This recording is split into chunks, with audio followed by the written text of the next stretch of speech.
ಪ್ರತಿ ತಿಂಗಳು ಸಹ ಪ್ರತಿ ರಾಶಿಯವರೆಗೂ ಸಹ ಶುಭ ವಿಚಾರ ಹಾಗೂ ಎಚ್ಚರಿಕೆಗಳು ಎರಡೂ ಸಹ ಇದ್ದೇ ಇರುತ್ತೆ. ಸೊ ಈ ಒಂದು ವಿಡಿಯೋದಲ್ಲಿ ನಾನು ಸಿಂಹ ರಾಶಿಯವರ ಜನವರಿ ತಿಂಗಳಿಗೋಸ್ಕರ ಒಂದು 5 ಶುಭ ವಿಚಾರವನ್ನು ತೆಗೆದುಕೊಂಡು ಬಂದಿದ್ದೇನೆ. 5 ವಿಚಾರಗಳನ್ನು ನೀಟಾಗಿ ಹೇಳ್ತೇನೆ, ಎಂಡ್ ತನಕ ನೋಡ್ಕೊಳ್ಳಿ. ಅದ್ಭುತವಾದಂತಹ ಸಂತೋಷವಾಗುವಂತಹ ವಿಚಾರಗಳಿದೆ. ನಮಸ್ಕಾರ, ನಾನು ವಿಠಲ್ ಭಟ್. ನೀವು ನೋಡ್ತಾ ಇದ್ದೀರಾ ಸಿಂಹರಾಶಿಯವರಿಗೋಸ್ಕರ ಪ್ರತ್ಯೇಕವಾಗಿರ್ತಕ್ಕಂಥ ಚಾನಲ್. ಸಬ್ಸ್ಕ್ರೈಬ್ ಮಾಡ್ಕೊಂಡಿಲ್ಲ ಅಂದರೆ ದಯವಿಟ್ಟು ಕಡೆ ಸಬ್ಸ್ಕ್ರೈಬ್ ಅಂತ ಬರುತ್ತೆ, ಸಬ್ಸ್ಕ್ರೈಬ್ ಮಾಡಿಕೊಂಡು ಬೆಲ್ ಬಟನ್ ಹೊತ್ಕೊಂಡು ಆಲ್ ಅಂತ ಮಾಡಲಿಕ್ಕೆ ಮರಿಬೇಡಿ. ವಿಡಿಯೋ ಇಷ್ಟ ಆದರೆ ದಯವಿಟ್ಟು ಲೈಕ್ ಮಾಡಲಿಕ್ಕೆ ಮರಿಬೇಡಿ. ವಾಟ್ಸಪ್, ಫೇಸ್ಬುಕ್, ಮೆಸೆಂಜರ್, ಟೆಲಿಗ್ರಾಮ್ ಎಲ್ಲ ಕಡೆ ಪ್ರತಿಯೊಬ್ಬರು ಸಿಂಹರಾಶಿಯವ್ರಿಗೆ ರೀಚ್ ಆಗಬೇಕಲ್ಲ, ವಿಡಿಯೋನ ಶೇರ್ ಮಾಡಲಿಕ್ಕೆ ದಯವಿಟ್ಟು ಮರಿಬೇಡಿ. ಬಹಳ ಮೊದಲನೇದಾಗಿ ಗ್ರಹ ಸ್ಥಿತಿಗಳನ್ನು ನೋಡ್ಕೊಂಬರೋಣ. ಜನವರಿ ತಿಂಗಳಿಂದು ಜನವರಿ 14ಕ್ಕೆ ಮಕರ ಸಂಕ್ರಾಂತಿ. ಎಲ್ಲ ನಮ್ಮ ಸಿಂಹರಾಶಿಯ ವೀಕ್ಷಕರಿಗೆ ಮಕರ ಸಂಕ್ರಾಂತಿ ಹಾರ್ದಿಕ ಶುಭಾಶಯಗಳನ್ನು ಸಹ ಹೇಳ್ತಾ, ಜನವರಿ 21ನೇ ತಾರೀಕು ಮಿಥುನ ರಾಶಿಗೆ ಕುಜಗ್ರಹ. ಮಕರ ಸಂಕ್ರಾಂತಿ ಅಂದರೆ ಧನುರ್ರಾಶಿಯಿಂದ ರವಿ ಗ್ರಹ ಮಕರ ರಾಶಿಗೆ ಹೋಗುವಂಥ ದಿವಸ. ಅದು ಜನವರಿ 14. ಜನವರಿ 21ಕ್ಕೆ ಮಿಥುನ ರಾಶಿಗೆ ಕುಜಗ್ರಹ ಸಂಚಾರ. ಕರ್ಕದಿಂದ ಕುಜಕ್ಕೆ ಉಲ್ಟಾ ಹೋಗ್ತಾನೆ ಯಾರು ಕುಜಗ್ರಹ, ವಕ್ರಿ. ಜನವರಿ 24ನೇ ತಾರೀಕು ಮಕರ ರಾಶಿಗೆ ಬುಧ, ಧನುರಾಶಿಯಿಂದ ಮಕರ ರಾಶಿಗೆ. ಜನವರಿ 28ನೇ ತಾರೀಕು ಮೀನರಾಶಿಗೆ ಶುಕ್ರಗ್ರಹ. ಶುಕ್ರಗ್ರಹ ಪರಮೋಚ್ಚ ಸ್ಥಿತಿಗೆ ಹೋಗ್ತಾನೆ. ಬಟ್ 28ನೇ ತಾರೀಕು ಅಂದರೆ ಎಲ್ಲಿ ಮುಗಿದೋಗಿರುತ್ತೆ, ತಿಂಗಳೇ ಮುಗಿದೋಗಿರುತ್ತೆ ಹೆಚ್ಚು ಕಡಿಮೆ. ಬಟ್ ಅಂದರೆ ನಿಮಗೆ ಮೊದಲು ಒಂದು 2-3 ವಾರಗಳು ಒಂದೇ ಥರ ಇರುತ್ತೆ ಹೆಚ್ಚು ಕಡಿಮೆ ಅಂತ ಅರ್ಥ ಈ ತಿಂಗಳು. ಬನ್ನಿ ನಾವು ಏನೇನು ಒಳ್ಳೆಯದಾಗಲಿದೆ ಸಿಂಹರಾಶಿಯವರಿಗೆ ಅನ್ನುವಂಥದ್ದನ್ನು ಖಂಡಿತವಾಗಿ ನೋಡೋಣ. ಮೊದಲನೇ ಶುಭ ವಿಚಾರ ಸಿಂಹರಾಶಿಯವರಿಗೆ ಜನವರಿ ತಿಂಗಳಿಗೋಸ್ಕರ ಏನಪ್ಪ ಅಂತಂದರೆ, ಇಡೀ ತಿಂಗಳು ನಿಮ್ಮ ಪ್ರಾಮುಖ್ಯತೆ, ನಿಮ್ಮ ಅಭಿಮಾನಕ್ಕೆ ಮಾತ್ರ ಏನೂ ಕೊರತೆ ಆಗಲ್ಲ. ಯಾಕೆಂದರೆ ರವಿಗ್ರಹದ ಸಂಚಾರ, ನಿಮ್ಮ ರಾಶ್ಯಾಧಿಪತಿಯ ಸಂಚಾರ ತುಂಬ ಚೆನ್ನಾಗಿದೆ, ಗೊತ್ತಲ್ವಾ? ಸೊ ಧನುರ್ಮಾಸ ಅಂತ ತಗೊಳಕೋದ್ರೆ ಜನವರಿ 14ರ ತನಕ ಅಂತ ತಗೊಳಕೋದ್ರೆ ಧನುರ್ರಾಶಿಯಲ್ಲಿರ್ತಾನೆ. ರಾಶ್ಯಾಧಿಪತಿ ಪಂಚಮದಲ್ಲಿದ್ದು ಲಾಭವನ್ನು ನೋಡ್ತಾ ಇರ್ತಾನೆ. ಮಕರ ಸಂಕ್ರಮಣ ಆದ ನಂತರ ಮಕರ ರಾಶಿಗೆ ಹೋಗ್ತಾ ಇದ್ದಾನೆ ಅಂತಂದರೆ 6ನೇ ಮನೆಗೆ ಹೋಗ್ತಾನೆ. ಸೊ ಷಷ್ಠದಲ್ಲಿ ರವಿಗ್ರಹ ಪಾಪಗ್ರಹನಾಗಿರೋದ್ರಿಂದ ಷಷ್ಠದಲ್ಲಿ ಶುಭ ಫಲಗಳನ್ನೇ ಕೊಡಬೇಕು. ಸೊ ಏನಾಗ್ಬಿಡುತ್ತೆ, ರವಿಯ ಸಂಚಾರ ಇಡೀ ಜನವರಿ ತಿಂಗಳು ನಿಮಗೆ ಪಾಸಿಟಿವ್ ಆಗ್ತಾ ಇರುತ್ತೆ ವಿನಃ ರವಿಗ್ರಹದ ಸಂಚಾರ ನೆಗೆಟಿವ್ ಆಗಲಿರುವ ಸಾಧ್ಯತೆಗಳು ಕಮ್ಮಿ ಇದ್ದಾವೆ. ಸೊ ಅದರಿಂದ ಏನಾಗ್ಬಿಡುತ್ತೆ ಅಂತಂದರೆ ನಿಮ್ಮ ಪ್ರಾಮುಖ್ಯತೆಗೆ ಎಲ್ಲಿಯೂ ಕೊರತೆ ಆಗಲ್ಲ. ಎಲ್ಲ ಕಡೆ ಅಂದರೆ ಹೇಳಿದಾನೇನೋ, ಕಾಡಲ್ಲೂ ಸಿಂಹನೇ, ನೀವು ತಗೊಂಡು ಝೂನ್ ಹಾಕ್ರು ಸಿಂಹನೇ ಅಲ್ವಾ? ಸೊ ಕಾಡಿಂದ ಝೂಗೆ ಬಂದ ತಕ್ಷಣ ಸಿಂಹದ ಒಂದು ಇದರಲ್ಲಿ ಏನು ಕಡಿಮೆ ಆಗಲ್ಲ. ಸೊ ಆ ಥರ ಸಿಂಹ ರಾಶಿಯವರು ನೀವು ನಿಮ್ಮ ಪ್ರಾಮುಖ್ಯತೆ ಆಗಿರಬಹುದು, ನಿಮ್ಮ ಅಭಿಮಾನಕ್ಕಾಗಿರಬಹುದು, ಯಾವುದಕ್ಕೂ ಸಹ ಕುಂದು ಕೊರತೆಗಳಾಗಲ್ಲ. ನೀವೇನೇ ಕಷ್ಟ, ನೀವು ಹೆಂಗಿದ್ರು ಹಂಗೆ ಇರ್ತೀರ, ಒಂಥರ ಕಿಂಗ್ ಥರನೇ ಇರ್ತೀರ. ಇಡೀ ತಿಂಗಳು ಬಹಳ ಸ್ಟ್ರಾಂಗ್ ಆಗಿರ್ತೀರ, ಮಾನಸಿಕವಾಗೂ ಸ್ಟ್ರಾಂಗ್ ಆಗಿರ್ತೀರ. ಆಮೇಲೆ ಕೆಲವರಿಗೆ ಅನಿವಾರ್ಯತೆ ಶುರುವಾಗ್ಬಿಡುತ್ತೆ. ಮಕರ ಸಂಕ್ರಾಂತಿ ಆದಮೇಲೆ ನೀವಿಲ್ಲದೆ ಕೆಲಸ ಆಗಲ್ಲ ಅನ್ನೋ ರೀತಿಯಲ್ಲಿ ಅನಿವಾರ್ಯತೆ ಸೃಷ್ಟಿಯಾಗಿ ಬಂದು ಮತ್ತೆ ನಿಮ್ಮ ಕಾಲೇ ಹಿಡ್ಕೊಂತಾರೆ ಅಥವಾ ನಿಮ್ಮನ್ನೇ ಹಿಡ್ಕೊಂತಾರೆ. ಆಯಿತು ನಿಮಗೆ ಜೈ, ಬನ್ನಿ ನಿಮ್ಮ ಕೆಲಸ ಮಾಡ್ಕೊಡಿ ಅಂತ. ಸೊ ಏನಾಗುತ್ತೆ, ಒಂದು ಸ್ವಲ್ಪ ದೃಷ್ಟಿ ಆಗುತ್ತೆ. ಯಾಕೆಂದರೆ ನಿಮ್ಮ ರಾಶಿಯಿಂದ 2ನೇ ರಾಶಿ ಇರುವ ಕೇತು ಗ್ರಹದ ಪ್ರಭಾವ, ಆಮೇಲೆ ಬಹಳ ಪ್ರಮುಖವಾಗಿ 7ನೇ ಮನೆಯಲ್ಲಿರುವ ಶನಿ ಮುಂದೊಂದು ಹಿಂದೊಂದು ಅನ್ನೋ ಥರ ಆಗ್ಬಿಡ್ಬೋದು. ಬಟ್ ಇರಲಿ, ಬಟ್ ನಾವು ಅದೆಲ್ಲ ಎಚ್ಚರಿಕೆ ವಿಡಿಯೋದಲ್ಲಿ ಮಾತಾಡೋಣ. ಬಟ್ ಇದು ಶುಭ ವಿಚಾರಗಳು ನೋಡಿದಾಗ ನೀವೇ ಏನೂ ತೊಂದರೆ ಇಲ್ಲ, ಆಯ್ತಲ್ವಾ? ಒಳ್ಳೆಯದಾಗಲಿ. ಒಂದು ಅದ್ಭುತವಾದಂತಹ ಆಂಜನೇಯನ ಮಂತ್ರವನ್ನು ನಿಮಗೆ ಈ ವಿಡಿಯೋ ಎಂಡಲ್ಲಿ ಹೇಳ್ತೇನೆ. ಅದು ಬಂದು ಶತ್ರು ನಿವಾರಕ ಪಂಚಮುಖಿ ಆಂಜನೇಯನ ಮಂತ್ರ ಅದು. ಸೊ ಶತ್ರು ನಿವಾರಕ ಪಂಚಮುಖಿ ಆಂಜನೇಯ ಮಂತ್ರ ಅಂದಾಗ ಪ್ರತಿದಿನ ನೀವು ಒಂದು 108 ಬಾರಿ ಅದನ್ನು ಜಪ ಮಾಡ್ಕೊಳ್ಬೇಕು. ಫಸ್ಟ್ ಅದನ್ನು ಕೇಳಿ ಬಾಯಟ್ ಮಾಡ್ಕೊಳ್ಳಿ, ಆಮೇಲೆ ಅದನ್ನು ಪ್ರತಿದಿನ ಜಪ ಮಾಡಿ. ಖಂಡಿತವಾಗಿ ನಿಮಗೆ ಅನುಕೂಲ ಆಗುತ್ತೆ. ₹1 ಖರ್ಚಿಲ್ಲ, ಆರಾಮಾಗಿ ನೀವೇ ಮಾಡ್ಕೋಬೋದು ಮನೆಯಲ್ಲಿ. ಒಳ್ಳೆಯದಾಗಲಿ. 2ನೇ ಶುಭ ವಿಚಾರ ಸಿಂಹರಾಶಿಯವರಿಗೆ ಜನವರಿ ತಿಂಗಳಿಗೋಸ್ಕರ ಏನಪ್ಪಾ ಅಂತಂದ್ರೆ, ಜನವರಿ 16ರ ನಂತರ ಯಾರಿಂದ ನಿಮಗೆ ನಿಜವಾಗ್ಲೂ ನಷ್ಟ ಆಗ್ತಾ ಇದೆ ಅನ್ನುವಂಥದ್ದನ್ನು ನೀವು ಕಂಡು ಹಿಡಿತೀರಿ ಅಂತ. ಏನಾಗ್ಬಿಡುತ್ತೆ, ರವಿಗ್ರಹ 6ನೇ ಮನೆಗೆ ಹೋಗುವಾಗ ವ್ಯಯವನ್ನು ನೋಡ್ತಾನೆ, ಆಯ್ತಲ್ವಾ? ಇಲ್ಲಿ 2 ರೀತಿಯ ವಿಚಾರಗಳು ಅರ್ಥ ಮಾಡ್ಕೋಬೇಕು. ಯಾರಿಂದ ನಿಮಗೆ ನಿಜವಾಗ್ಲೂ ಲಾಸ್ ಆಗ್ತಾ ಇದೆ, ಓಹೋ ಇದೇ ವ್ಯಕ್ತಿ ನನಗೆ ಲಾಸ್ ಮಾಡ್ತಾ ಇದ್ದಾನೆ, ಇವನ್ ನಂಬ್ಕೊಂಡು ಹೋದ್ರೆ ನಾನು ಇನ್ನೂ ಲಾಸ್ ಆಗ್ಬಿಡ್ತೀನಿ, ಇವನ್ ಸರಿ ಇಲ್ಲ, ಇವನನ್ನು ದೂರ ಆಡಬೇಕು ಅಂತ ಒಂದು ವ್ಯಕ್ತಿಯಿಂದ ಆಗಿರ್ಬೋದು. ಅಥವಾ ಓಹೋ ಇದೊಂದು ವಸ್ತುವಿನಿಂದ, ಇದೊಂದು ವಿಷಯದಿಂದ, ಇದೊಂದು ವಿಚಾರದಿಂದಾಗಿ ನನಗೆ ಲಾಸ್ ಆಗ್ತಾ ಇದೆ, ನಾನು ಈ ವಿಚಾರ ಬಿಟ್ಬಿಟ್ರೆ, ಅಥವಾ ನಾನು ಈ ದಿಕ್ಕಲ್ಲಿ ಹೋಗದೆ ಹೋದರೆ, ಅಥವಾ ನಾನು ಈ ವಸ್ತುವನ್ನೇ ಬಳಸೋದು ಬಿಟ್ಬಿಟ್ರೆ ನನಗೆ ಲಾಸ್ ಕಡಿಮೆ ಆಗುತ್ತೆ. ಅಂದರೆ ಯಾವುದರಿಂದ ನಿಮಗೆ ನಷ್ಟ ಆಗ್ತಾ ಇದೆ ಇಂಥ ಅಂದರೆ ಇಷ್ಟು ದಿವಸ ನಿಮಗೆ ಏನಾಗ್ಬಿಡುತ್ತೆ, ಜನವರಿ 14ರ ತನಕ ನಷ್ಟ ಆಗ್ತಾಯಿದೆ ಅಂತ ಗೊತ್ತಾಗ್ತದೆ, ಏನಕ್ಕೆ ಆಗ್ತಾಯಿದೆ ಅಂತ ಗೊತ್ತಾಗಲ್ಲ.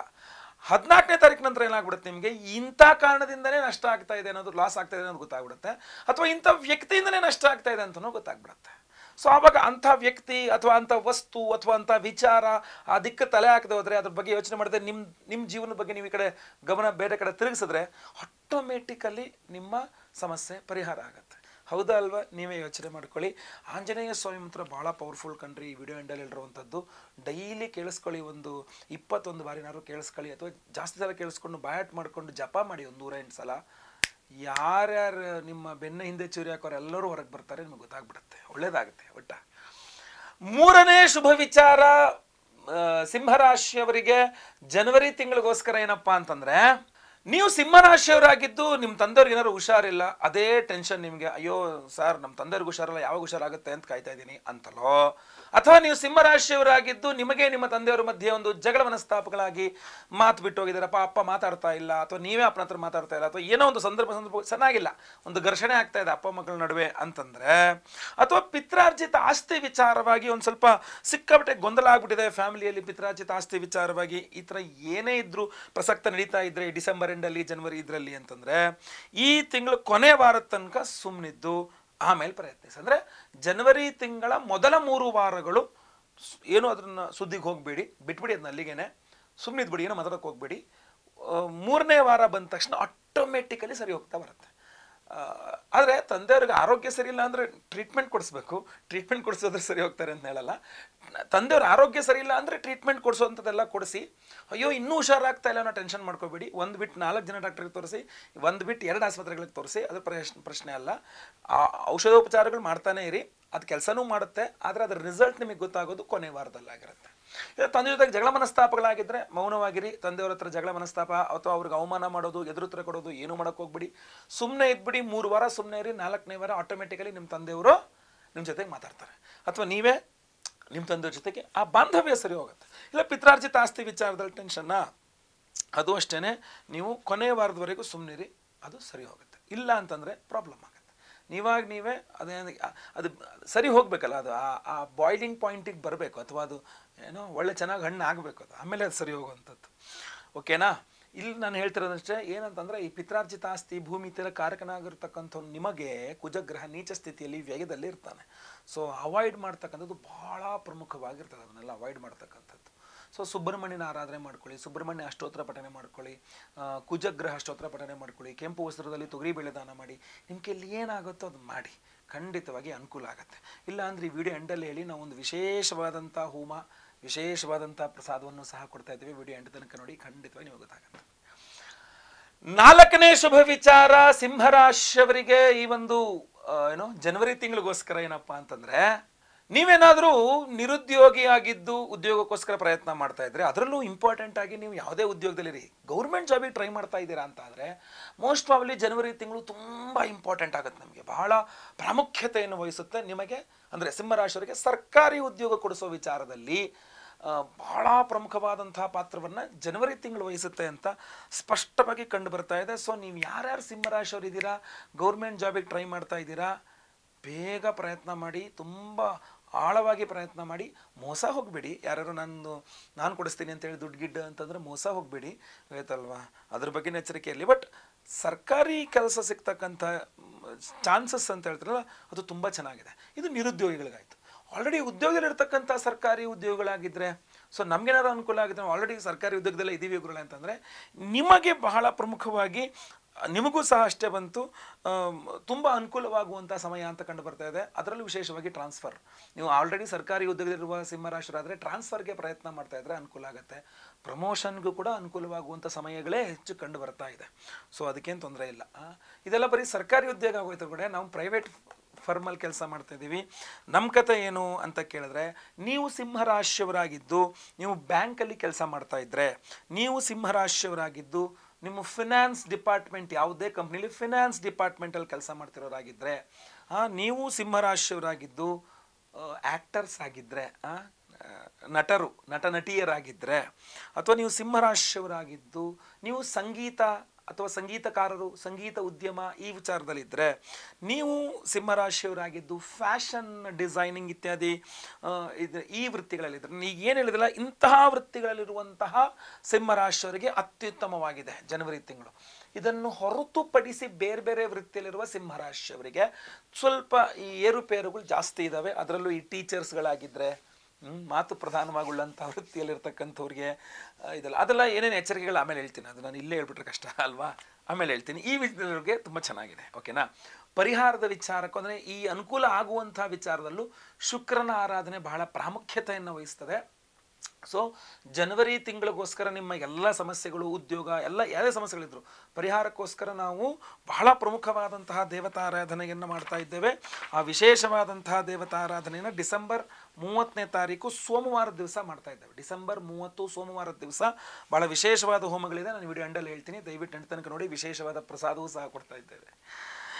ಇನ್ನು 5ನೇ ಶುಭ ವಿಚಾರ ನಾನು ಕೊನೆಯದು ಅಂತ ಹೇಳಲ್ಲ, ಯಾಕೆಂತಂದ್ರೆ ಇನ್ನು ಇದ್ರ 10 ಪಟ್ಟಷ್ಟು ಒಳ್ಳೇದಾಗಲಿ, ಎಲ್ಲ ವಿಚಾರದಲ್ಲಿ ನಿಮ್ಗೆ ಒಳ್ಳೇದಾಗಲಿ. ಸೊ 5ನೇ ಶುಭ ವಿಚಾರ ಸಿಂಹರಾಶಿಯವರಿಗೆ ಈ ಒಂದು ಜನವರಿ ತಿಂಗಳಿಗೋಸ್ಕರ ಏನಪ್ಪಾ ಅಂತಂದ್ರೆ, ನೀವು ಸಿಂಹರಾಶಿಯವರಾಗಿದ್ದು ನೀವು ಬಿಸ್ನೆಸ್ ಮಾಡ್ತಾ ಇರೋರು ಅಂತಾಗಿದ್ರೆ ಆದರೆ ಖಂಡಿತವಾಗಿ ವ್ಯಾಪಾರಿಗಳಿಗೆ ಅತ್ಯುತ್ತಮವಾದಂಥ ಮಾಸ, ಅದ್ಭುತವಾದಂಥ ಧನಲಾಭ ಅಂತ ಕಂಡು ಬರ್ತಾ ಇದೆ. ಅದ್ಭುತವಾದ ಧನಲಾಭ ಆಯ್ತಲ್ವಾ, ಅದ್ಭುತವಾದ ಧನಲಾಭ, ಅದ್ಭುತವಾದ ಮಾಸ. ಅದು ಶುಕ್ರ ಸಂಚಾರ ಅಂತೂ ಸೂಪರ್ ಆಗಿದೆ. ಅದರಲ್ಲೂ ಬಿಸ್ನೆಸ್ಸಲ್ಲಿ ನೀವು ಆಯಿಲ್ ಬಿಸ್ನೆಸ್, ಕಬ್ಬಣ, ಆಮೇಲೆ ಭಾಳ ಪ್ರಮುಖವಾಗಿ ಈ ಮದ್ಯ ಮಾರಾಟ ಇತ್ಯಾದಿಗಳು, ಈ ಥರದ ವೃತ್ತಿಯಲ್ಲಿ ಜಾಸ್ತಿ ಇರತಕ್ಕಂಥವ್ರಿಗೆ, ಕನ್ಸ್ಟ್ರಕ್ಷನ್ ಡಿಪಾರ್ಟ್ಮೆಂಟಲ್ಲಿ ಇರ್ತಕ್ಕಂಥವ್ರಿಗೆ, ರಿಲೇಷನ್ ಅಲ್ಲ ಮತ್ತು ಕನ್ಸ್ಟ್ರಕ್ಷನ್ ಬಿಲ್ಡಿಂಗ್ ಕಟ್ಟೋದು ಆ ಥರ ಬಿಸ್ನೆಸ್ ಮಾಡ್ತಾ ಇರ್ತಕ್ಕಂಥವ್ರಿಗೆ, ಒಟ್ಟು ಬಿಸ್ನೆಸ್ಸಲ್ಲಿ ಓವರಾಲ್ ಆಗಿ ಒಂದು ಬಿಸ್ನೆಸ್ಸಲ್ಲಿ ಇರ್ತಕ್ಕಂತಹ ಸಿಂಹರಾಶಿಯವರಿಗೆ ಜನವರಿ ತಿಂಗಳಲ್ಲಿ ಅದ್ಭುತವಾದ ದುಡ್ಡಿದೆ. ಆಮೇಲೆ ಬರಬೇಕಾದ ಹಳೆ ಬಾಕಿ ಕೂಡ ಕಿತ್ಕೊಂಡ್ಬಿಡ್ಬೋದೇನೆ ನೀವು ಅಂತ ಅನಿಸ್ತದೆ ನನಗೆ. ಸೊ ಹಳೇದೇ ಬಿಲ್ ಕ್ಲಿಯರ್ ಮಾಡಿಲ್ಲ, ಹೊಸದು ಕೊಡಲ್ಲ, ನಾನು ಹಳೆ ಫಸ್ಟ್ ಕ್ಲಿಯರ್ ಮಾಡಿ ಅಂತ ಹಳೇದು ಕ್ಲಿಯರ್ ಮಾಡಿಸ್ಕೊಂಡು ಹೊಸದ್ದು ಮತ್ತು ಮೊದಲೇ ದುಡ್ಡು ಇಸ್ಕೊಂಡೇ ಕೊಡ್ತೀರಾ ಅಂತಂದರೆ ಎರಡೂ ಕ್ಲಿಯರ್ ಆಗುವಂಥದ್ದು ಒಳ್ಳೆ ಪ್ರಾಫಿಟ್ ಇದೆ. ನನಗಂತೂ ತುಂಬ ಚೆನ್ನಾಗಿ ಪ್ರಾಫಿಟ್ ಕಂಡು ಬರ್ತಾ ಇದೆ. ಸೊ ಒಳ್ಳೇದಾಗಲಿ. ಇದೆಲ್ಲ ಒಳ್ಳೆಯದು ಸಹ ನಿಮ್ಗೆ ಆಗಬೇಕು ಅಂದರೆ ಸ್ವಲ್ಪ ದೇವತಾರಾಧನೆಗಳ ಅವಶ್ಯಕತೆ ಇರ್ತದೆ, ನಿರ್ವಿಘ್ನವಾಗಿ ಆಗಬೇಕು ಅಂತಂದಾಗ. ಸೊ ಅದಕ್ಕೋಸ್ಕರ ಡಿಸೆಂಬರ್ 30ನೇ ತಾರೀಕು ಮಾರ್ಗಶೀರ್ಷ ಅಮಾವಾಸ್ಯೆ, ಕೇತು ಜಯಂತಿ ಇದೆ ಅವತ್ತು. ಕೇತು ಏನು ನಿಮಗೆ ಎಲ್ಲ ರೀತಿಯಲ್ಲೂ ವಿಘ್ನಗಳನ್ನು ಉಂಟು ಮಾಡುವವನೇ, ಆಬ್ಸ್ಟ್ಯಾಕಲ್ಸ್ ಅಂತಾರೆ ಇಂಗ್ಲೀಷಲ್ಲಿ. ಎಲ್ಲದಕ್ಕೂ ವಿಘ್ನ ಆಗ್ತಾ ಇದೆ ಅಂತಾರೆ. ಕೇತು ಆರಾಧನೆ ಮಾಡಿದ್ರೆ ವಿಘ್ನ ನಿವಾರಣೆ ಆಗುತ್ತೆ. ಮಹಾಗಣಪತಿಯ ಅಭಿಮಾನಿ ದೇವರು ಕೇತುವಿಗೆ. ಹಾಗೂ ಕೇತು ಜಯಂತಿ ಅವತ್ತಿರೋದ್ರಿಂದ ನಿಮ್ಮ ಕುಟುಂಬದಲ್ಲಿ ಯಾವುದೇ ರೀತಿಯಾದಂತಹ ಪ್ರೇತ ಬಾಧೆಗಳಿದ್ರೂ ಸ್ವಲ್ಪ ಕಂಟ್ರೋಲಿಗೆ ಬರುತ್ತೆ. ಆಮೇಲೆ ಏನೋ ಕೆಲಸಗಳು ಕೈ ಆಗ್ತಾ ಇದ್ದಾರೆ, ವಿಘ್ನಗಳಾಗ್ತದೆ, ತುಂಬ ವಿಘ್ನ ಆಗ್ತಾ ಇದೆ, ಏನು ಮಾಡಿದ್ರು ಆ ಕೆಲಸಗಳು ಮುಗಿಸೋಕ್ಕೆ ಆಗ್ತಾ ಇಲ್ಲ ಅಂತಂದರೆ ಕೇತು ಆರಾಧನೆಯಿಂದ ಬೇಗ ನಿರ್ವಿಘ್ನವಾಗಿ ಆ ಕೆಲಸಗಳು ಮುಗಿಯುತ್ತೆ. ಮನೆಯಲ್ಲಿ ಶುಭ ಕಾರ್ಯಗಳಾಗ್ತಾ ಇಲ್ಲ ಅಂದರೆ ಕೇತು ಆರಾಧನೆಯಿಂದ ಮನೆಯಲ್ಲಿ ಶುಭ ಕಾರ್ಯಗಳಾಗುತ್ತೆ. ಆಮೇಲೆ ಬಹಳ ಪ್ರಮುಖವಾಗಿ ಕೇತು ನಿಮಗೆ ದೃಷ್ಟಿ ದೋಷಗಳನ್ನು ಪರಿಹಾರ ಮಾಡಿ ಕೊಡ್ತಾನೆ. ಕೇತುವಿನ ಜಾಸ್ತಿ ಆರಾಧನೆ ಮಾಡೋದ್ರಿಂದ ಜಗಳ ಮನಸ್ತಾಪಗಳಿದ್ರೆ ಅದು ತುಂಬ ನೀಟಾಗಿ ಪರಿಹಾರ ಆಗಿಬಿಡುತ್ತೆ. ಜಗಳ ಮನಸ್ತಾಪಗಳೆಲ್ಲದೂ ಸಹ ಈ ಥರ ಬಹಳಷ್ಟು ವಿಚಾರಗಳಲ್ಲಿ ಕೇತುವಿನ ಅನುಗ್ರಹ ಬಹಳ ಪ್ರಮುಖವಾಗಿರುತ್ತೆ. ಒಂದು ಅಭಿವೃದ್ಧಿ, ಏಳಿಗೆ ಅನ್ನತಕ್ಕಂಥದ್ದು ನಿಂತೋಗಿದೆ ಅಂತ ಆದರೆ ಅದು ಹಲವಾರು ಕಾರಣಗಳಿಂದ ನಿಂತೋಗಿರಬಹುದು. ಅದರಲ್ಲಿ ನಿಮಗೆ ಯಾವುದೇ ರೀತಿಯಾದ ಶತ್ರುಬಾಧೆ, ದೃಷ್ಟಿದೋಷ ಇತ್ಯಾದಿಗಳಿಂದ ಏನೇ ಆಗಿದ್ರು ಕೂಡ ಕೇತು ಆರಾಧನೆಯಿಂದ ಅದು ನಿರ್ವಿಘ್ನವಾಗಿ ಮುಂದೆ ಹುಡ್ಕೊಂಡು ಹೋಗ್ಬೋದು. ನೀವು ಮಾತು ಕೂಡ ಆಡೋಕ್ಕಾಗಲ್ಲ ಎಷ್ಟೋ ಜನಕ್ಕೆ ದೋಷ ಆದಾಗ. ಸೊ ಈ ಕೇತು ಆರಾಧನೆಯಿಂದ ಅದ್ಭುತವಾಗಿ ಮಾತಾಡಿ ಎಲ್ಲರೂ ನಿಮ್ಮತ್ತೆ ಸೆಳ್ಕೋಬೋದು. ತುಂಬ ಅನುಕೂಲ ಆಗುತ್ತೆ ಕೇತು ದೋಷ. ಆಮೇಲೆ ನಿಮ್ಮ ವೈಯಕ್ತಿಕ ಜಾತಕದಲ್ಲಿ ಕೇತು ಯಾವ ಸ್ಥಾನದಲ್ಲಿದ್ದಾನೆ ಅನ್ನುವುದನ್ನು ಸಹ ಇದು ಅವಲಂಬಿತವಾಗಿರ್ತದೆ. ಆ ದೋಷ ಅಂದರೆ ನಿಮ್ಮ ಜಾತಕದಲ್ಲಿದ್ದಾನೆ ಕೇತು ಅನ್ನೋದ್ರ ದೋಷವು ಪರಿಹಾರ ಮಾಡಿಕೊಡುತ್ತೆ. ಆಯ್ತಲ್ವಾ. ಸಾಧ್ಯವಾದ ಅದಕ್ಕೋಸ್ಕರ ಸಪ್ರೇಟಾಗಿ ಒಂದು ವಿಡಿಯೋನೇ ಮಾಡ್ತೀನಿ ನಾನು. ಬಟ್ ಕೇತು ಜಯಂತಿ ಇರೋದ್ರಿಂದ ಡಿಸೆಂಬರ್ 30ನೇ ತಾರೀಕು ಮಾರ್ಗಶೀರ್ಷ ಮಾಸ, ಅಮಾವಾಸ್ಯೆ, ಸೋಮವಾರ, ಸೋಮವತಿ ಅಂತ ಕರೀತಾರೆ. ಸೋಮವಾರ ಅಮಾವಾಸ್ಯೆ ಬಂದರೆ ಭಾಳ ಪವರ್ಫುಲ್ ಡೇ ಆಗಿರುತ್ತೆ. ಸೊ ವರ್ಷದಲ್ಲಿ 1-2 ಕಡೆ ಬರೋದು ಕಷ್ಟ. ಅದು ಅವತ್ತಿನ ದಿವಸ ನಮ್ಮ ಯಾಗ ಶಾಲೆಯಲ್ಲಿ ಕೇತು ಜಯಂತಿ ಪ್ರಯುಕ್ತ 1008 ಸಂಖ್ಯೆಯಲ್ಲಿ ಕೇತು ಗ್ರಹಕ್ಕೆ ಹೋಮವನ್ನು ಮಾಡ್ತಾ ಇದ್ದೇವೆ. ಹಾಗೂ ಕೇತುವಿನ ರತ್ನ ಯಾವುದು? ವೈಢೂರ್ಯ ರತ್ನ, ಕ್ಯಾಟ್ ಸೈ ಅಂತ ಸಹ ಹೇಳ್ತಾರೆ. ಸೊ ಈ ಕ್ಯಾಟ್ ಸೈ ಉಂಗುರವನ್ನು ಪ್ರತಿಯೊಬ್ಬ ಸಂಕಲ್ಪ ಸೇವಾಕರ್ತಗಳು ನಾವು ಕೊಡ್ತಾ ಇದ್ದೇವೆ. ಸೊ ಪ್ರತಿಯೊಬ್ಬರು ಸಹ ಇದನ್ನು ಧಾರಣೆ ಮಾಡ್ಕೊಳ್ಬೋದು. ಸ್ತ್ರೀಯರಾದರೂ ಪರವಾಗಿಲ್ಲ, ಪುರುಷರಾದರೂ ಪರವಾಗಿಲ್ಲ, ಪ್ರತಿಯೊಬ್ಬರು ಸಹ ಈ ಕೇತುವಿನ ರತ್ನವನ್ನು ಧಾರಣೆ ಮಾಡ್ಕೊಳ್ಬಹುದು. ಎರಡನೇದಾಗಿ ಬರೇ ಒಂದು ಕೇತು ವೈಢೂರ್ಯ ರತ್ನವನ್ನು ಬರೇ ಸಹಸ್ರ ಕೇತು ಶಾಂತಿ ಒಂದೇ ಅಲ್ಲ, ಅದರ ಜೊತೆಗೆ ನಿಮ್ಮ ಎಲ್ಲ ದೃಷ್ಟಿದೋಷ, ಮಾಟಮಂತ್ರ, ಶತ್ರುಬಾಧೆ ಇದಕ್ಕೆ ನಾವು ಪ್ರತಿ ಬಾರಿ ಬೇರೆ ಬೇರೆ ಹೋಮಗಳನ್ನು ಮಾಡ್ತಾ ಇದ್ವಿ. ಈ ಬಾರಿ ಮೊಟ್ಟ ಮೊದಲನೇದಾಗಿ ಶತ್ರು ನಿವಾರಕ ಪಂಚಮುಖಿ ಆಂಜನೇಯ, ಶತ್ರು ನಿವಾರಕ ಪಂಚಮುಖಿ ಆಂಜನೇಯ. ನಾನೇನಿವ ಮಂತ್ರ ಕೊಡ್ತೀನಿ ಈ ವಿಡಿಯೋ ಎಂಡಲ್ಲಿ, ಡೈಲಿ ಅದನ್ನು ಜಪ ಮಾಡ್ಕೊಳ್ಳಿ, ಅದ್ಭುತವಾದ ಪವರ್ ಇರುತ್ತೆ ಅದರಲ್ಲಿ ಅಂತಂದಲ್ಲ, ಅದೇ ಮಂತ್ರದಿಂದ ಹೋಮವನ್ನು ಮಾಡ್ತಾ ಇದ್ದೇವೆ. ಶತ್ರು ನಿವಾರಕ ಪಂಚಮುಖಿ ಆಂಜನೇಯ ಹವನದಲ್ಲಿ ಈ ವೈಢೂರ್ಯ ರತ್ನ ಅಭಿಮಂತ್ರಣೆ ಆಗಿರುತ್ತೆ ಪವರ್ಫುಲ್ ಆಗಿ. ಅದರ ಜೊತೆಯಲ್ಲಿ ಆರೋಗ್ಯ ಬಾಧೆಗಳು ಇರ್ತಾವಲ್ಲ, ಸೊ ಆರೋಗ್ಯ ಬಾಧೆಗಳ ನಿವಾರಣೆಗೋಸ್ಕರವೂ ಸಹ ಷಟ್ ಪ್ರಣವ ಮಹಾಮೃತ್ಯುಂಜಯ ಹವನ ಈ ಬಾರಿ ನಮ್ಮ ಯಾಗಶಾಲೆಯಲ್ಲಿ ತುಂಬ ವಿಭಿನ್ನವಾದ ವಿಶೇಷವಾದ ಹೋಮಗಳನ್ನೇ ಮಾಡ್ತಾ ಇದ್ದೇವೆ. ಈ ಹಿಂದೆ ಮಾಡದೇ ಇರತಕ್ಕಂಥ ಹೋಮಗಳನ್ನೆಲ್ಲ ಮಾಡ್ತಾ ಇದ್ದೇವೆ. ಷಟ್ ಪ್ರಣವ ಮಹಾಮೃತ್ಯುಂಜಯ ಹೋಮದಲ್ಲಿ ಬೀಜಾಕ್ಷರಗಳ ಸಹಿತವಾಗಿ ಆ ಮಹಾಮೃತ್ಯುಂಜಯನ ಒಂದು ಆರಾಧನೆ ತುಂಬ ಪವರ್ಫುಲ್. ಅದು ಎಂಥ ಆರೋಗ್ಯ ಬಾಧೆ ಇರಲಿ ಪರಿಹಾರ ಮಾಡಿಕೊಡುತ್ತೆ, ಎಂಥ ಸಮಸ್ಯೆ ಇರಲಿ ಸಹ ಅದು ಪರಿಹಾರ ಮಾಡಿಕೊಡುವ ಶಕ್ತಿ ತುಂಬ ಚೆನ್ನಾಗಿರುತ್ತೆ. ಆಮೇಲೆ ಕೇತು ರತ್ನದಲ್ಲಿ, ವೈಢೂರ್ಯ ರತ್ನದಲ್ಲಿ ಷಟ್ಪ್ರಣವ ಮಹಾಮೃತ್ಯುಂಜಯ ಹೋಮದ ಶಕ್ತಿ, ಈ ವೈಢೂರ್ಯ ರತ್ನದಲ್ಲಿ ಶತ್ರು ನಿವಾರಕ ಪಂಚಮುಖಿ ಆಂಜನೇಯನ ಒಂದು ಶಕ್ತಿ, ಈ ವೈಢೂರ್ಯ ರತ್ನದಲ್ಲಿ ವೈಢೂರ್ಯ ರತ್ನದ ಅಧಿಪತಿಯಾದ ಕೇತುವಿನ ಸಹಸ್ರ ಕೇತು ಶಾಂತಿನ ಹೋಮದ ಒಂದು ಶಕ್ತಿ, ಅದರ ಜೊತೆಯಲ್ಲಿ ಅವಿವಾಹಿತರಿಗೆ ವಿವಾಹ ಸಿದ್ಧಿಯಾಗಬೇಕು, ವಿವಾಹಿತರಿಗೆ ಅನ್ಯೋನ್ಯಸುಖ ದಾಂಪತ್ಯ ಜೀವನ ಸಿಗಬೇಕು. ಸ್ವಯಂವರ ಪಾರ್ವತಿ ಹೋಮವನ್ನು ಮಾಡ್ತಾ ಇದ್ದೇವೆ. ಈ ದೃಷ್ಟಿದೋಷದಾಗಿ ಮದುವೆಗಳೆಲ್ಲ ಫಿಕ್ಸ್ ಆಗ್ತಾ ಇಲ್ಲ, ಅಥವಾ ಬೇರೆ ಬೇರೆ ಯಾರೋ ಕಡ್ಡಿ ಆಡಿಸ್ತಾ ಇದ್ದಾರೆ ಮದುವೆ ಆಗದೆ ಇರೋಂಗೆ, ಈ ಕೇತುರತ್ನ ಧಾರಣೆಯಿಂದ ಆ ಸಮಸ್ಯೆಯೂ ಪರಿಹಾರ ಆಗುತ್ತೆ. ಈ ಒಂದು ಕೇಂದ್ರ ಅದನ್ನು ಸ್ವಯಂವರ ಪಾರ್ವತಿ ಹೋಮದಲ್ಲಿ ಎನರ್ಜೈಸ್ ಮಾಡಿರ್ತೀವಿ. ಗುರು ಶಾಂತಿ, ಶನಿ ಶಾಂತಿ ಸಹಿತ ಮಹಾನವಗ್ರಹ ಶಾಂತಿ ಹೋಮಗಳಲ್ಲಿ ಎನರ್ಜೈಸ್ ಆಗಿರ್ತದೆ ಈ ಒಂದು ರತ್ನ, ಕೇತುವಿನ ರತ್ನ. ಸೊ ಅದರಿಂದ ದಯವಿಟ್ಟು ನಿಮ್ಮ ಹೆಸರು, ಗೋತ್ರ ಗೊತ್ತಿದ್ರೆ ಗೋತ್ರ, ನಕ್ಷತ್ರ ಗೊತ್ತಿದ್ರೆ ನಕ್ಷತ್ರ, ಸಿಂಹರಾಶಿ ಎಂಬ ನಿಮ್ಮ ರಾಶಿ ಹಾಗೂ ನಿಮ್ಮ ವಿಳಾಸವನ್ನು ಸ್ಕ್ರೀನಲ್ಲಿ ಕಾಣ್ತಾರಂಥ ನಂಬರ್ಗೆ ಬೇಗ ವಾಟ್ಸಪ್ ಮಾಡ್ಕೊಳ್ಳಿ. ಲೈವಲ್ಲಿ ಮೆಸೇಜ್ ಸಂಕಲ್ಪ ಆಗುತ್ತೆ. ಎಲ್ಲ ಹೋಮಗಳನ್ನು ಲೈವ್ ನೋಡ್ತೀರಾ. ಪ್ರಸಾದ ಸ್ವರೂಪ ಎಲ್ಲ ಹೋಮಗಳ ಭಸ್ಮ, ಯಾವ್ದಾವ್ದು ಹೋಮ, ಶತ್ರು ನಿವಾರಕ ಪಂಚಮುಖಿ ಆಂಜನೇಯ ಹವನ, ಸಹಸ್ರ ಕೇತು ಶಾಂತಿ ಹವನ, ಷಟ್ ಪ್ರಣವ ಮಹಾಮೃತ್ಯುಂಜಯ ಹವನ, ಸ್ವಯಂವರ ಪಾರ್ವತಿ ಹವನ, ಗುರು ಶಾಂತಿ ಶನಿ ಶಾಂತಿ ಸಹಿತ ಮಹಾನವಗ್ರಹ ಶಾಂತಿ ಹೋಮ, ಇದರ 7 ವಿಧದ ಅದ್ಭುತವಾದ ಹೋಮಗಳೆಲ್ಲ ಹೋಮಗಳ ಸೇರಿದ ಭಸ್ಮ ಹಾಗೂ ಕುಂಕುಮಾರ್ಚನೆ, ಕುಂಕುಮ ಪ್ರಸಾದ, ಡೈಲಿ ಹಣೆಗೆ ಹಚ್ಕೊಳ್ಳೋಕ್ಕೆ ಭಸ್ಮ, ಕುಂಕುಮಾರ್ಚನೆ, ಕುಂಕುಮ ಪ್ರಸಾದ ಹಾಗೂ ನಿಮಗೆ ಈ ವೈಢೂರ್ಯ ರತ್ನದ ಉಂಗುರ ಧಾರಣೆ ಮಾಡ್ಕೊಳ್ಳೋಕ್ಕೆ ಸ್ಪೀಡ್ ಪೋಸ್ಟ್ ಮೂಲಕ ಕಳಿಸ್ಕೊಡ್ತಾ ಇದ್ದೇವೆ. ಸೊ ದಯವಿಟ್ಟು ನಿಮ್ಮ ಹೆಸರು, ಗೋತ್ರ ಗೊತ್ತಿದ್ರೆ ಗೋತ್ರ, ನಕ್ಷತ್ರ ಗೊತ್ತಿದ್ರೆ ನಕ್ಷತ್ರ, ನಿಮ್ಮ ರಾಶಿ ಹಾಗೂ ನಿಮ್ಮ ವಿಳಾಸವನ್ನು ಸ್ಕ್ರೀನಲ್ಲಿ ಕಾಣಿಸೋ ನಂಬರ್ಗೆ ವಾಟ್ಸಪ್ ಮಾಡ್ಕೊಳ್ಳಿ ಬೇಗ. ಲೈವಲ್ಲಿ ನಾನೇ ನಿಮ್ಮ ಹೆಸರು ಸಂಕಲ್ಪ ಮಾಡ್ತೇನೆ. ಎಲ್ಲ ಹೋಮ ಲೈವ್ ನೋಡ್ತೀರಾ, ಪ್ರಸಾದ ಸ್ಪೀಡ್ ಪೋಸ್ಟ್ ಮೂಲಕ ನಾವು ಕಳಿಸ್ಕೊಡ್ತೇವೆ. ಸೊ ವಿಡಿಯೋ ಇಷ್ಟಾದ್ರೆ ದಯವಿಟ್ಟು ಲೈಕ್ ಮಾಡ್ಲಿಕ್ಕೆ ಮರಿಬೇಡಿ. ವಾಟ್ಸಪ್, ಫೇಸ್ಬುಕ್, ಮೆಸೆಂಜರ್ ಎಲ್ಲ ಕಡೆ ಸಾಮಾಜಿಕ ಜಾಲತಾಣಗಳಲ್ಲಿ ವಿಡಿಯೋನ ಶೇರ್ ಮಾಡ್ಲಿಕ್ಕೆ ಮರಿಬೇಡಿ. ಇನ್ನು ಸಬ್ಸ್ಕ್ರೈಬ್ ಮಾಡ್ಕೊಳ್ಳಿ ಅಂದರೆ ದಯವಿಟ್ಟು ಕಡೆ ಸಬ್ಸ್ಕ್ರೈಬ್ ಅಂತ ಬಟನ್ ಇರುತ್ತೆ, ಸಬ್ಸ್ಕ್ರೈಬ್ ಮಾಡ್ಕೊಳ್ಳಿ. ಬೆಲ್ ಬಟನ್ ಬರುತ್ತೆ, ಬೆಲ್ ಬಟನ್ ಕ್ಲಿಕ್ ಮಾಡಿ ಆಲ್ ಅಂತ ಮಾಡ್ಲಿಕ್ಕೆ ದಯವಿಟ್ಟು ಮರಿಬೇಡಿ. ಮುಂದಿನ ಮತ್ತೆ ಪುನಃ ಸಿಗ್ತಾನೆ. ಎಲ್ಲರಿಗೂ ಸಹ ಒಳ್ಳೆಯದಾಗಲಿ. ಲೋಕ ಸಮಸ್ತ ಸುಖಿನೋ ಭವಂತು. ನಾರಾಯಣ ನಾರಾಯಣ ನಾರಾಯಣ. ಓಂ ನಮೋ ಹನುಮತೆ ರುದ್ರಾವತಾರಾಯ ಸರ್ವಶತ್ರು ಸಂಹಾರಣಾಯ ಸರ್ವರೋಗಹರಾಯ ಸರ್ವವಶೀಕರಣಾಯ ರಾಮದೂತಾಯ ಸ್ವಾಹಾ. ಓಂ ನಮೋ ಹನುಮತೆ ರುದ್ರಾವತಾರಾಯ ಸರ್ವಶತ್ರು ಸಂಹಾರಣಾಯ ಸರ್ವರೋಗಹರಾಯ ಸರ್ವವಶೀಕರಣಾಯ ರಾಮದೂತಾಯ ಸ್ವಾಹಾ. ಓಂ ನಮೋ ಹನುಮತೆ ರುದ್ರಾವತಾರಾಯ ಸರ್ವಶತ್ರು ಸಂಹಾರಣಾಯ ಸರ್ವರೋಗಹರಾಯ ಸರ್ವವಶೀಕರಣಾಯ ರಾಮದೂತಾಯ ಸ್ವಾಹಾ. ಓಂ ನಮೋ ಹನುಮತೆ ರುದ್ರಾವತಾರಾಯ ಸರ್ವಶತ್ರು ಸಂಹಾರಣಾಯ ಸರ್ವರೋಗಹರಾಯ ಸರ್ವವಶೀಕರಣಾಯ ರಾಮದೂತಾಯ ಸ್ವಾಹಾ.